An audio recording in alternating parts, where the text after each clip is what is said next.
NASA has just reported that its Voyager 1 spacecraft, the most distant man-made object in space, once again is transmitting useful data from space back to Earth. This is a tremendous recovery from receiving unintelligible signals from the spacecraft for months.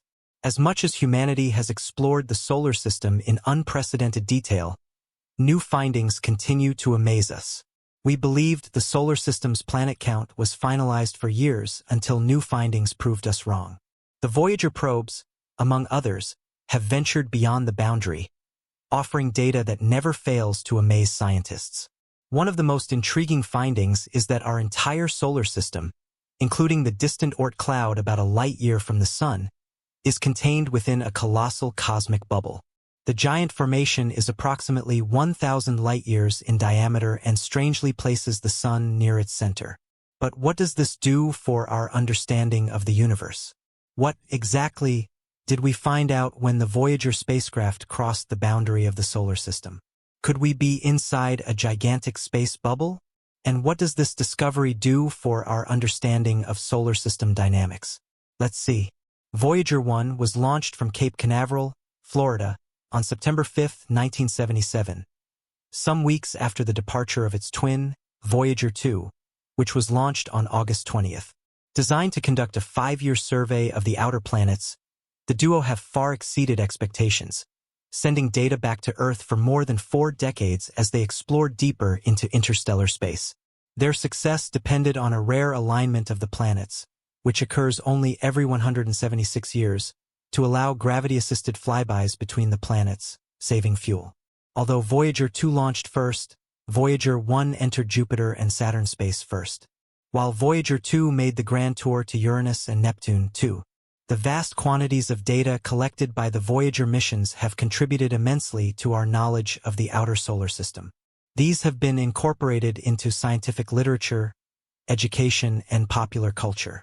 Both spacecraft also carry an extraterrestrial message, a gold record containing sounds and music of the Earth intended for any would-be extraterrestrial society. Voyager 1 stands at 14.9 billion miles from Earth, approximately 158 times the distance between Earth and the Sun, as of January 2024, which makes it the most distant human-made object. Voyager 2 entered interstellar space in November 2018, following Voyager 1's historic crossing over in August 2012. It required confirmation from data obtained by Voyager 1's plasma wave instrument for NASA to determine that Voyager 1 had crossed over the heliosphere, the gigantic bubble of charged solar plasma particles. In April-May 2013, the spacecraft recorded a colossal solar eruption that caused electrons in space to oscillate. Scientists determined that electron density outside the heliosphere was much higher relative to inside the heliosphere, confirming that Voyager 1 had crossed into interstellar space. This observation gave evidence that whereas interstellar space is denser than spaces near the Sun, the outer boundary of the heliosphere is far less dense than expected. Examining this information, scientists concluded that Voyager 1 officially entered interstellar space on August 25, 2012. Voyager 2 soon followed in 2018, offering key validation of the structure of the heliosphere. Both spacecraft measured comparable densities of particles in interstellar space but also detected significant differences, raising new questions regarding the Sun's path through the galaxy. Voyager 2 measurements gave scientists a never-before-seen glimpse into the outer edge of the heliosphere, the Helopause. Though calm-looking from our planet, the Sun is an unpredictable, magnetic behemoth hurtling across the galaxy at 450,000 kilometers per hour. Its solar wind filaments of electrically charged gas tends to extend the Sun's magnetic field into space, eventually bumping into fragments of long-dead stars in the interstellar medium. When the two very different environments meet, they produce the heliosphere, a protected bubble around the solar system that stretches out about 11 billion miles from the Sun. This shield protects Earth and the other planets from harmful cosmic radiation. Without it, life such as we know it would be threatened from galactic peril. The Helopause is the distance from the Sun beyond which solar wind cannot hold back against the pressure of interstellar space, and the discovery of this border has implications that extend far beyond the capability to learn about not only our Sun, but other stars throughout the universe. Voyager 1's journey through the Helopause gave the first direct glimpse of this boundary to humans, although it was difficult to make sense of the data as its plasma instrument failed all the way back in 1980. Scientists found interstellar magnetic fields were 2 to 3 times stronger than predicted, or a much greater pressure from interstellar particles than previously believed. Fortunately, Voyager 2's fully functioning instruments made more detailed measurements as it entered and crossed the boundary. When Voyager 2 arrived at the Helopause, it took measurements of slowing, heating, and thickening plasma, a dramatic change that gave scientists an unprecedented look at this critical boundary. The interstellar plasma was found to be extremely hot, with temperatures above over 54,000 degrees Fahrenheit. But because this plasma is so tenuous, the temperature around the probes is very low. Voyager 2 confirmed that the Helopause is not a barrier but an open boundary. Voyager 1 observed multiple streams of interstellar particles piercing the heliosphere, like tree roots forcing their way through stone. Voyager 2 also detected a feeble trickle of low-energy particles out to over 100 million kilometers past the Helopause. The solar wind fell sharply as Voyager 1 reached the boundary, creating a ghostly hiatus. Voyager 2, though, encountered a transition layer in the solar wind, adding to the complexity of the heliosphere structure.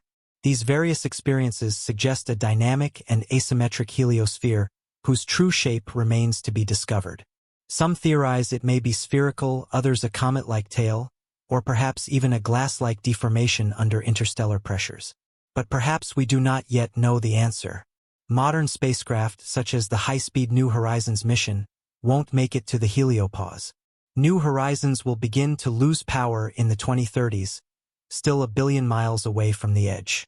This constraint has renewed interest in sending a next-generation interstellar mission, one that might explore the outer reaches of the solar system in more detail. With only 2 data points, from Voyager 1 and 2, we can't chart the entire shape or form of the heliosphere. More exploration is needed. The second amazing discovery was when Voyager 1 detected a persistent, low-pitched hum in interstellar space. Using its plasma wave instrument, the spacecraft measured oscillations due to solar activity. Even in their absence, a weak, constant signal persisted.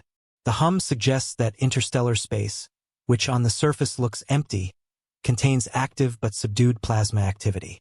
By examining this hum, researchers can learn more about the density and structure of plasma outside our solar system and how it interacts with the solar wind. The Voyagers have revolutionized our understanding of space, unveiling the secret dynamics of solar and interstellar particles. Even information from decades past continue to influence our knowledge. For instance, a re-examination of Voyager 2's 1986 flyby of Uranus indicates that initial presumptions regarding the planet's magnetosphere may have been erroneous. A transient solar wind event will have compressed Uranus's magnetosphere during the flyby, pushing plasma out and causing scientists to presume the system was abnormally evacuated. These events only happen 4% of the time, so Voyager 2's encounter could have recorded an anomaly instead of the norm. This reanalysis suggests that Uranus's 5 biggest moons are likely to be geologically active and possibly have subsurface oceans. It also illuminates the planet's unusually powerful radiation belts, the second most powerful after Jupiter's. These discoveries highlight the importance of timing in space exploration and have ignited calls for a dedicated mission to Uranus.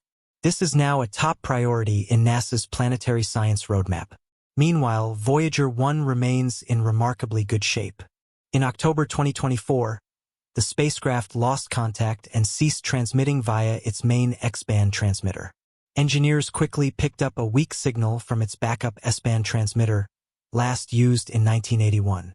This surprising revival most likely originated from Voyager's fault protection system, which is meant to conserve power and keep the spacecraft running. Capturing such a faint signal from over 15 billion miles away was no small feat, but NASA's Deep Space Network successfully confirmed the spacecraft's status. But the S-band system can't transmit high-resolution data, limiting the team from monitoring Voyager 1's health. The engineers are now evaluating whether they can safely restart the main transmitter. This incident showcases the mastermind foresight and resilience of the Voyager design, with redundant systems to maintain long-term survivability. But operating these systems is not straightforward. With a near 2-day round-trip delay in messages, every command has to be thought out and tested. What will become of it then? A million billion years from now, the Voyager probes will be cruising through the galaxy in silence. They'll long be inert with their instruments disabled, but they will continue to journey on, the most distant 50,000 light-years away from the Sun. Voyager 1 will leave behind the course towards star AC plus 793888, and Voyager 2 moves in the direction of Ross 248 in the Andromeda constellation. These stars will not intercept probes for tens of thousands of years. However, the most important discovery in the next few years might be something we have yet to dream of. Curious? Take a stab in the dark, you might be closer than you think.